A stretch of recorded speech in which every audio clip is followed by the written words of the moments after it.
Students of class second year, myself Saba Shaukat, PMIC लखपीराबाग Barabanki.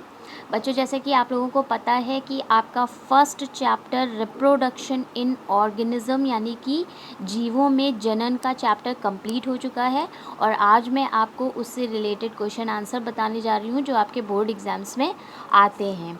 ठीक है, तो फर्स्ट क्वेश्चन आप देखेंगे, इसमें लिखा है जनन किसे कहते हैं, जनन के प्रकार बताइए तथा जनन क्यों आवश्यक है। What is reproduction, give its type, why it is necessary. तो आपको जनन की डेफिनेशन बताई जा चुकी है, इसके प्रकार यानी कि इसके टाइप्स भी बताए जा सकते हैं और जनन क्यों आवश्यक है। तो ये जनरेशन को आगे बढ़ाने के लिए ज़रूरी है, यानी कि पीढ़ी को बढ़ाने के लिए आवश्यक है। नेक्स्ट क्वेश्चन आप देखेंगे कि जीवों में जनन की कौन सी विधि श्रेष्ठ है एवं क्यों। Which type of reproduction is best in animals and why. तो इसका आंसर होगा कि लैंगिक जनन यानी कि सेक्सुअल रिप्रोडक्शन जो है वो बेस्ट मेथड है। और वो क्यों है, क्योंकि इससे हमें नए जो प्लांट्स या अगर आप एनिमल्स में देखें तो जो हमें नए ऑर्गेनिजम्स मिलते हैं उनमें दो की कैरेक्टर्स पाए जा रहे होते हैं। तो इस तरह से ये जो मेथड है वो हमारा बेस्ट मेथड होता है। जेनेटिक जो आपका आनुवंशिक पदार्थ है वो भी इसमें चेंज हो जाता है, नए हमें प्लांट्स या नए एनिमल्स मिलते हैं। नेक्स्ट आप देखेंगे विभिन्न प्रकार की कायिक प्रवर्धन की विधियों का उल्लेख करें। Various methods of vegetative reproduction. तो वेजिटेटिव रिप्रोडक्शन के जो भी मेथड्स हैं आपको बताए जा चुके हैं आपकी वीडियो में, आपने नोट्स भी देखे हैं, आपको PDF भी मिला हुआ है इसका। नेचुरल वेजिटेटिव रिप्रोडक्शन और आर्टिफिशियल वेजिटेटिव रिप्रोडक्शन। अगर आपका ये वेजिटेटिव रिप्रोडक्शन लिखने के लिए आएगा तो ये 2 मार्क्स और 4 मार्क्स का क्वेश्चन आता है। 2 नंबर या 4 नंबर में ये क्वेश्चन आएगा। और अगर आप इसमें जितना मैंने आपको दिया है नेचुरल यानी कि प्राकृतिक वर्धी जनन और कृत्रिम वर्धी जनन, अगर आप उतना लिख लेंगे तो that's sufficient for your marks. Next है अलैंगिक जनन का वर्णन कीजिए। Describe asexual reproduction.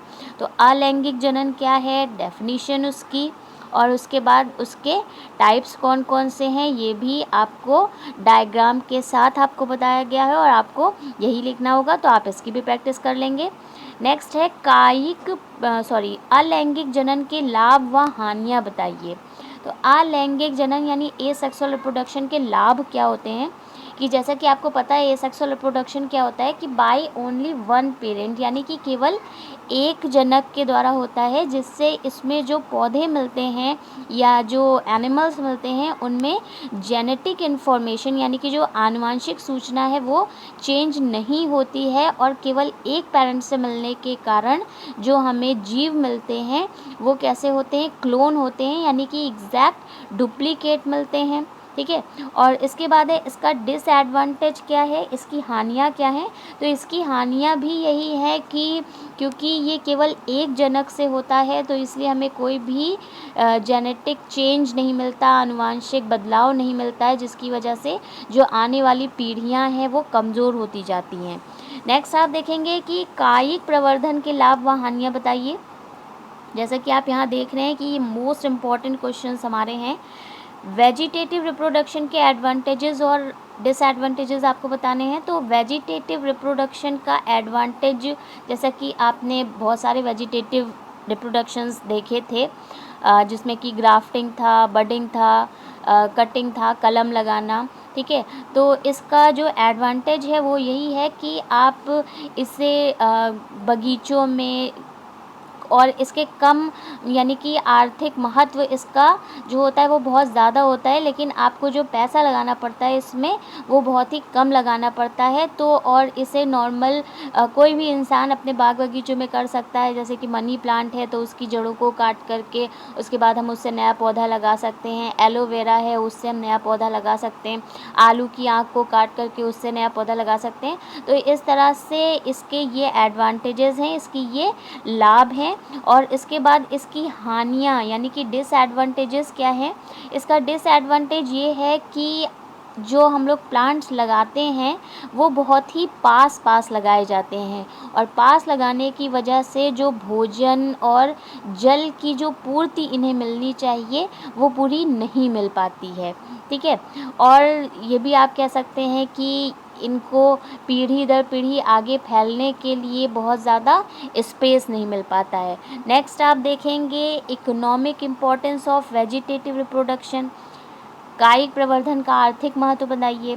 तो आर्थिक महत्व इसका यही है कि ये एक बहुत ही सीधी सी सिंपल सा मेथड है, ठीक है। और नेक्स्ट इसका आर्थिक महत्व ये है कि इससे हम जो रूट, किसी भी पौधे की जड़, तना, पत्ती, जो सिंपल से पार्ट होते हैं उनका यूज़ करके हम नए पौधों को आसानी से बना सकते हैं।